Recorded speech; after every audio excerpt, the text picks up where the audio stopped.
Earlier stages of human development kept the development of spiritual focus and occult powers to small groups of initiates, people who were vetted and who in many cases had to undergo special disciplines and tests to ensure they were both worthy and capable of developing and holding the powers that would inevitably develop.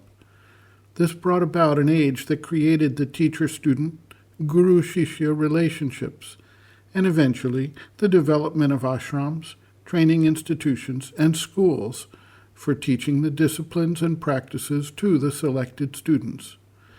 In the earliest times, the relationships were one-to-one, and a disciple sought out a guru who could aid in the realization of their spiritual aspiration.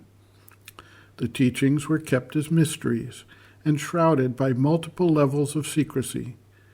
Even the texts were written in a way so as to present an outer significance that acted as a symbolic reference to the deeper, hidden meaning described to the initiate, but not available to the casual reader.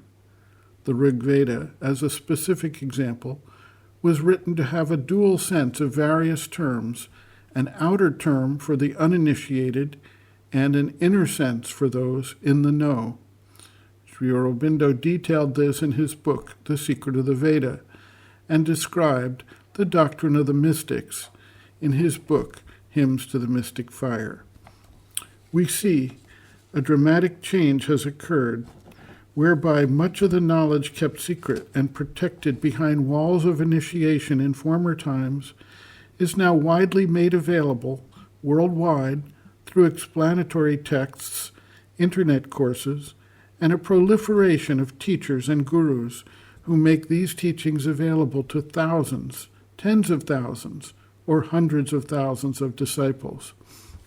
This change makes it obvious that more of humanity has reached a stage where they can begin to appreciate and practice many of the techniques, exercises, and methodologies that can provide them access to spiritual experience and the development of occult powers of varying sorts. Entire institutions have arisen to create course curricula, and researchers have undertaken numerous studies to provide a scientific and factual underpinning to support the use of these practices and document their benefits for health, well-being, enhanced power of action and performance, and for many development of a spiritual focus and dedication in their lives. Military units have been set up to identify potential candidates and train them systematically in powers such as remote viewing. Numerous courses have arisen for not only remote viewing, but also a range of other so-called psychic powers. Participants are given training and testing as they progress so that they become comfortable with both the use and benefits of the practices they are learning. Madame Alexandra David Neal, a French explorer, was initiated into various practices during her journeys in Tibet, including the generation of psychic heat. Her experience is recounted in her various books about her time in Tibet. All of this new activity represents a broadening of the scope of humanity in the field of spiritual, psychic, mental, and vital development beyond what has been considered to be the standard range of action. Such a texturing of consciousness is necessary to prepare the field for the emergence of those forerunners who can then move toward the next evolutionary stage on the basis of a more general human integration of basic powers that have been heretofore very limited in their development.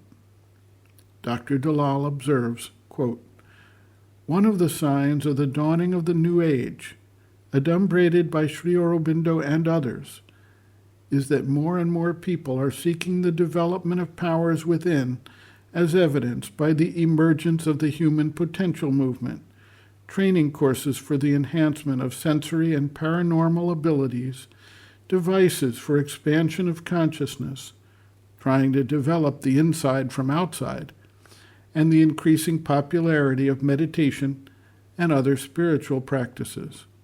End quote. Reference, Sri Aurobindo and the Mother, Powers Within, Introduction, page Roman 14.